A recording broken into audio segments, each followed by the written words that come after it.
आता नुसती चहाला उसरायची परत खाली ठेवायची दोन पाचच्या पाणी प्यायचं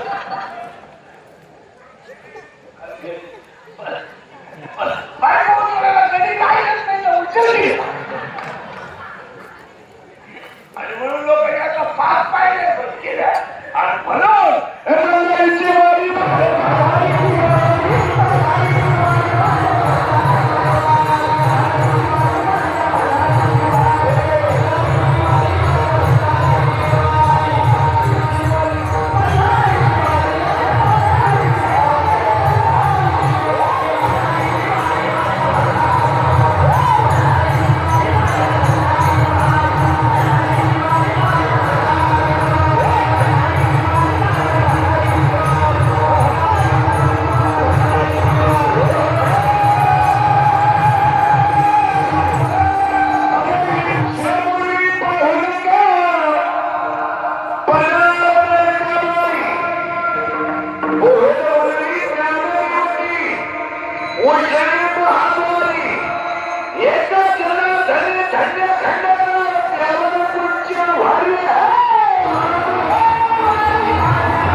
देवदानवांनी मागून घेतलं होतं. काही काही मंदिरांमध्ये खंडोबाच्या अशा मूर्ती आहे आपल्याला कमी प्रमाणात आहे.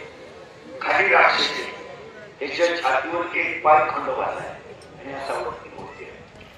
का मणी आणि मानलं राक्षसांना मल्हारी मार्तंड नावाच्या ग्रंथामध्ये एकूण 14 अध्याय आणि 14 अध्यायामध्ये 7व्या अध्यायामध्ये उल्कामुखाचं जेव्हा युद्ध झालं कालभैरवाचं आणि भैरवाचं कालभैरव भैरव उल्कामुख जयनंदी यांचे युद्ध झाले. गणपतीचं युद्ध झालं. त्यांचे युद्ध झाल्यावर त्यांनी वर मागून घेतला की महासंत यांना स्पर्श झाला खंडोबाचा त्यांच्यामध्ये बदल झाला म्हणजे तुझा पाय चिरंतर माझ्या छातीवर असावा असं वरदान. जी लोक भंडारा लावतात, जी लोक खंडोबाची पूजा करतात, जी लोक कुलदैवताला मानतात त्याचा सगळा कारभार खंडोबा सांभाळतो असा आहे. आता ते आपल्याला काय झालं देवांचा झालाय खेळ. देवण पुढारी सारखे झाले.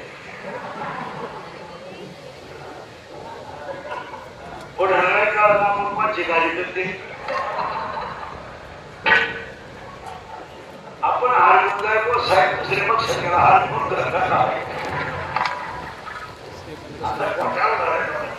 ओवी इतकी सुंदर आहे. तुम्ही देवाने म्हणा देव तुम्हाला दृष्ट होईल परस्पर जडित प्रीतीचे बऱ्याची भाषा आहे. तुम्ही देवाला वेगळं समजून आणि तो अख्खा आयुष्य यांनी केलं म्हणून ती शेकाविषयी असं परमात्मा असं गप्पा मारून बायका बोलून सोडून बोलून तू तेव्हा पण केला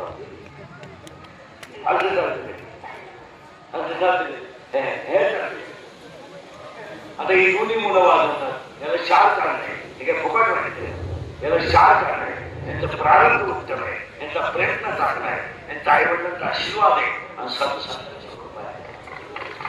डायरेक्ट पण बरोबर असतं आणि दोन्ही मग डायरेक्ट होत नाही. एक तरी याचा असा वाचलेला असला पाहिजे, त्याचा मामा तरी वाचलेला असला पाहिजे, त्याचे वडील तरी वाचलेले, मग तो प्रिय शिकवले पण असं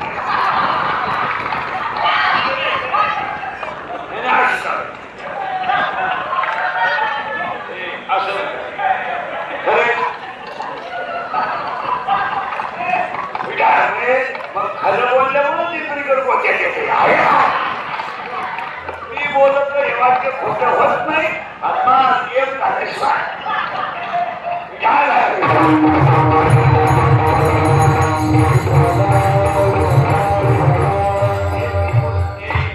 बोलत नाही. 15व्या अध्यायामध्ये गडबडीची सुंदर उभी आहे. माझ्या सत्यवादाची तप वाचात गेले रडले गडबड म्हणतात. गुरु निवृत्तीनाथ मला भेटले, हे फुकट भेटले. 15व्या अध्यायाची सुरुवात करताना रोमांच दाखवणार आहे आणि खळखळाटून हसू आले आणि मग गडबडीची उभी तयार झाली. आता सौभाग्य आपले वरी बैसली पावली आणि गौराची भाषा